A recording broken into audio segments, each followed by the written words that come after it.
Hi, I'm Carrie Norton, and I'm the founder and CEO of Green Business Base Camp. And thank you for joining me on The Edge. I'm here today with Rob Kramer, who's the founder and CEO of HipSwap.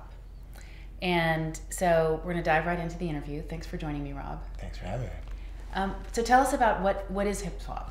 So HipSwap is a mobile and web marketplace that connects buyers and sellers both locally and nationally. It's a very visual marketplace, so think of it like if Pinterest and Craigslist had a baby, you'd get HipSwap. Okay. So you and I both come from this, sort of broader green business context.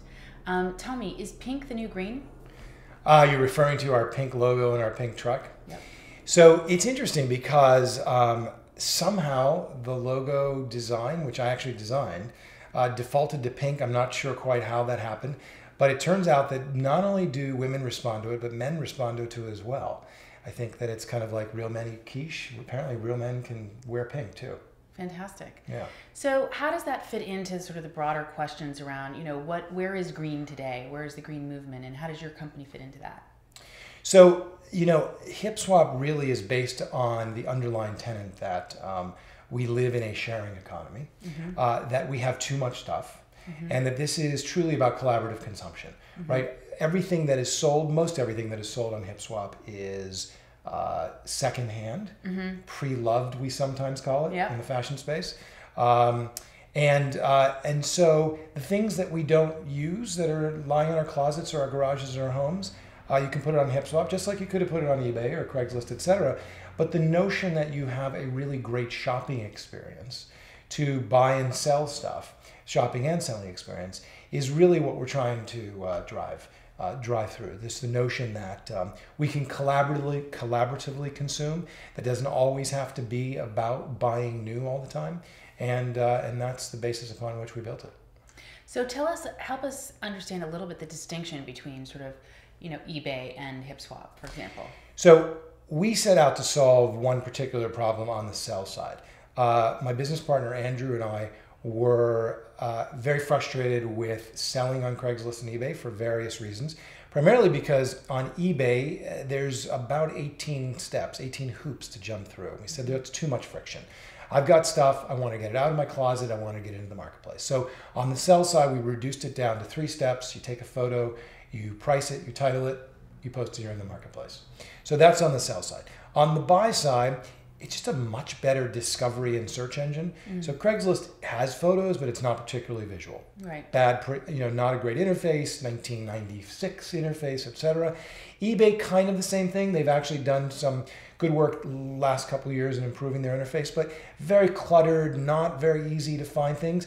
The advantage they have certainly is that they have tens and tens of millions of products there, given their legacy and the amount of time in business. So it's just a more pleasurable, enjoyable experience to shop on HipSwap, and it's a much easier experience to sell. Great. So you launched when exactly? So we launched publicly in March, April of last year, 2012. So talk to us a little bit about how your strategy has evolved in the interim. So it has evolved quite a bit. We originally set out as a mobile-first company, where we thought, because we were solving the sell side, think of the phone as an internet-connected camera, so selling was very easily. And in fact, that's still a preferred way for our users to just take the photo on the cell phone, on the smartphone, price it, title it, and put it in there. We then evolved into a website. We had no intentions of having a website, but a lot of our users either didn't have an iPhone or said, I could much easier shop on the web. We didn't have an iPad version at the time. So we built the website around that, and it really helped us to inform us about what the potential for this business was. And what it did is it enabled us to look at all aspects of the buy-sell process. The iPhone, really focused us on the sell side, but the buy side was really sort of evolving on the web. Now we actually are in a situation where we have expanded out our user base quite a bit. We've tried different things from a marketing perspective. We realize that word of mouth obviously works really well, but you still have to market in a much more direct way. And we've done a really good job of recruiting, if you will, marketing to sellers and now buyers from other marketplaces and say, hey, there's an alternative here. No need to complain anymore. HipSwap can actually serve the purpose of buying and selling your secondhand goods. Fantastic. And so you went out to market with a list of blue chip investors in the company. Tell us, for the first time entrepreneur or the inexperienced entrepreneur, tell us a little bit about how you manage that relationship and, what have you learned over the years about how to interact with investors? So I had a number of investor venture-backed companies. We do have a illustrious group of blue chip investors like Allen and Company and Founders Fund and Graycroft and Baroda and Michael Ovitz and others.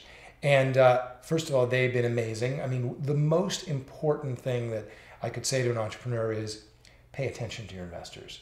And essentially, as a CEO or a co-founder, they're your boss, right? Mm-hmm. They've entrusted their money with you to build value into a company and hopefully make a return for them. Stay 1 or 2 steps ahead of them, right? Don't avoid them.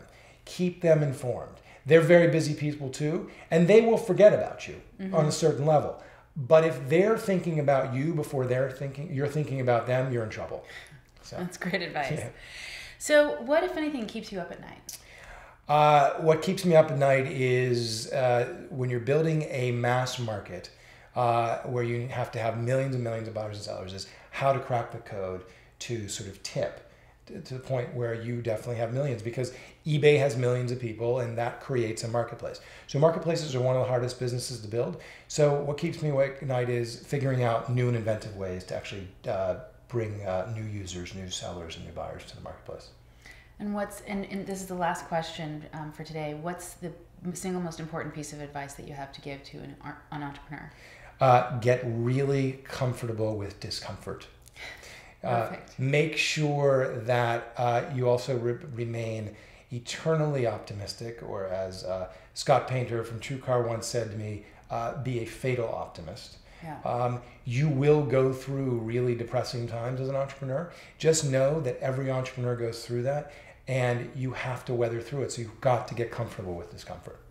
That's great. So thank you so much, Rob, for being with me on The Edge today. Thank you. You're welcome.